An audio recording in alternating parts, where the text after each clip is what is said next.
नमस्कार, मी कृपा Sapkal. News uncut मध्ये आपलं स्वागत. पाहूया टॉप 15 घडामोडी.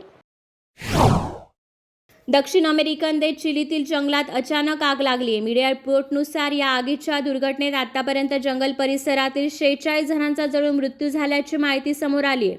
तर 1100 पेक्षा जास्त घरे जळून खाक झालेत. आगीच्या दुर्घटनेनंतर तात्काळ प्रशासनाने आग आटोक्यात आणण्यासाठी प्रयत्न सुरू केलेत. सध्या मध्य आणि दक्षिण अमेरिकेतील 92 जंगलं या आगीच्या तडाख्यात सापडलीत.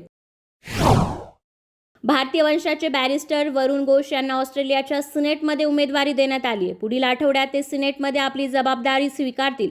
मजूर पक्षाने त्यांना अधिकृतपणे पश्चिम ऑस्ट्रेलियाच्या प्रतिनिधित्व करण्यासाठी निवडले आहे. भारत आणि मालदीवमध्ये वादाच्या पार्श्वभूमीवर सध्या मोठी बातमी समोर आली आहे. भारत मालदीवमधून आपले सैन्य मागे घेणार नाहीये. राष्ट्राध्यक्ष मोहम्मद मुइझू यांनी सैन्य मागे घेण्यासाठी 15 मार्चपर्यंत अल्टिमेटम दिलेला. पण आता भारत आणि मालदीव यांच्यात सैन्याच्या देवाणघेवाणीचा करार झालाय. कारण भारत आपले सैन्य मागे घेण्याऐवजी त्यांचे अदलाबदल करेल. अमेरिकेकडून भारत लाल भेदक आणि घातक अशा गार्डियन ड्रोनची विक्रीच्या प्रस्तावाला बायडन प्रशासनाने अखेर हिरवा कंदील दाखवलाय. याबाबत अधिक सूचना त्यांनी अमेरिकन काँग्रेससमोर सादर केलाय. पंतप्रधान नरेंद्र मोदी यांनी गेल्या वर्षी अमेरिका दौऱ्यात MQ-9B गार्डियन या मानवरहित विमानांची खरेदी करण्याचा प्रस्ताव मांडलेला. फेसबुकचे संस्थापक मार्क झुकरबर्ग यांना एक आनंदाची बातमी मिळाली. बिल गेट्स मागे टाकून मार्क झुकरबर्ग जगातील चौथ्यात श्रीमंत म्हणून व्यक्तीचा मान मिळवलाय. फेसबुकची पॅरेंट कंपनी असणाऱ्या मेटाने आपला वार्षिक अहवाल प्रसिद्ध केलाय. त्यानंतर मेटाच्या शेअर्समध्ये 22% वाढ झाली आहे. या तेजीमुळे मार्कला तब्बल $28 बिलियन फायदा झालाय. त्यामुळे झुकरबर्गची नेटवर्थ आता $165 बिलियन एवढी आहे. UPATSमध्ये मेरठमधून एका व्यक्तीला अटक करण्यात आली आहे. सत्येंद्र स्वामी असं या व्यक्तीचं नाव आहे. या व्यक्तीने मॉस्कोमधील भारतीय दूतावासात देखील काम केलेलं. पाकिस्तानी ISI एजंट असल्याच्या आरोपाखाली या व्यक्तीला अटक केल्याची माहिती समोर आली आहे. आज वायव्य भारताला ताज्या वेस्टर्न डिस्टर्बन्सचा सामना करावा लागेल. त्यामुळे थंडीचा जोर कमी होणार असून काही भागात पावसाची शक्यता असल्याचं IMDने म्हटलंय. महाराष्ट्रातही काही भागात तुरळक पाऊस पडण्याचा अंदाज हवामान विभागाने वर्तवलाय. पाकिस्तानी सार्वत्रिक निवडणूक 4 दिवसांवर आलेली असताना देशात विविध भागात दहशतवादी हल्ले होत आहेत. निवडणूक आयोगाने मोठ्या प्रमाणात बंदोबस्त तैनात केला असला तरी निवडणूक प्रक्रियेत अडथळे आणले जात आहेत.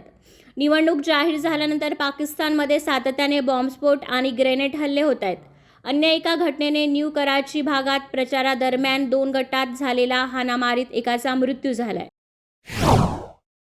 पाकिस्तानचे माजी पंतप्रधान इम्रान खान आणि त्यांच्या पत्नी बुशरा खान यांना त्यांच्या 2018च्या विवाहासाठी न्यायालयाने 7 वर्षाच्या तुरुंगवासाची शिक्षा आणि दंड ठोठावलाय. हा विवाह पाकिस्तानी कायद्यानुसार बेकायदेशीर मानला गेलेला आहे. पाकिस्तानमध्ये होऊ घातलेल्या आगामी सार्वत्रिक निवडणूक 2024 पूर्वी इम्रान खान यांच्या विरोधात आलेला हा तिसरा न्यायालयीन निर्णय. पंजाबचे राज्यपाल बनवारीलाल पुरोहित यांनी राजीनामा दिलाय. खासगी कारणास्तव राजीनामा दिल्याची माहिती समोर येते. आप सरकार आणि राज्यपाल यांच्यात मागच्या काही दिवसांपासून संघर्ष सुरू आहे. वृद्ध नागरिकांना पेन्शन देण्यासाठी सरकार बांधील नाही असं सुप्रीम कोर्टाने स्पष्ट केलंय. त्याचबरोबर कुटुंबातील एकापेक्षा अधिक वृद्ध व्यक्तींना पेन्शनचा लाभ देण्याचा आदेश कोर्ट देऊ शकत नाही असंही सुप्रीम कोर्टाने म्हटलंय. भाजपाचे वरिष्ठ नेते लालकृष्ण अडवाणी यांना भारतरत्न पुरस्कार जाहीर झालाय. लालकृष्ण अडवाणी भारतरत्न जाहीर झाल्यावर जयराम रमेश यांनी मोदींना टोला दिलाय. काँग्रेस नेते जयराम रमेश म्हणाले आहेत की अडवाणी यांनीच 2002 मध्ये मोदींची खुर्ची वाचवली होती.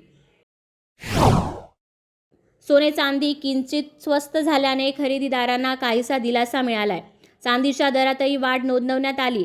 24 कॅरेट 10 ग्रॅम सोन्यासाठी 63,380 रुपये तर 22 कॅरेट सोन्याच्या 10 ग्रॅम सरासरी किंमत 58,100 रुपये आहे. तर 18 कॅरेट सोन्याची 47,590 रुपये प्रति तोळा आहे. लडाखमध्ये भरथंडीत नागरिक रस्त्यावर उतरलेत. नागरिकांनी लेह आणि लडाख दोन्ही परिसरात कडकडीत बंद पाळलाय. लडाखचा केंद्रशासित प्रदेश हा दर्जा काढून राज्याचा दर्जा देण्यात यावा या मागणीसाठी मोठ्या प्रमाणात आंदोलन करण्यात येत आहेत. संपूर्ण लडाखमध्ये नागरिकांनी बंद पाळण्यात आलाय. 6व्या अनुसूचित जाती अंतर्गत केंद्रशासित प्रदेशाला राज्याचा दर्जा आणि घटनात्मक संरक्षणाची मागणी येथील नागरिकांनी केली. स्मार्ट सिटीच्या सिटी बस विभागात 0 तिकीट घोटाळा उघड झालाय. या घोटाळ्यात असणाऱ्या 17 वाहकांना नारळ देण्यात आलाय, तर असे आणखीन वाहक आहेत याचा शोध घेतला जातोय. या घोटाळ्यामुळे माझी स्मार्ट बसला 1.5 ते 2 लाख रुपयांच्या महसुलाला मुकावे लागणार आहे. टॉप 15 मध्ये आज इथेच थांबूयात. पाहत रहा न्यूज अनकट. धन्यवाद.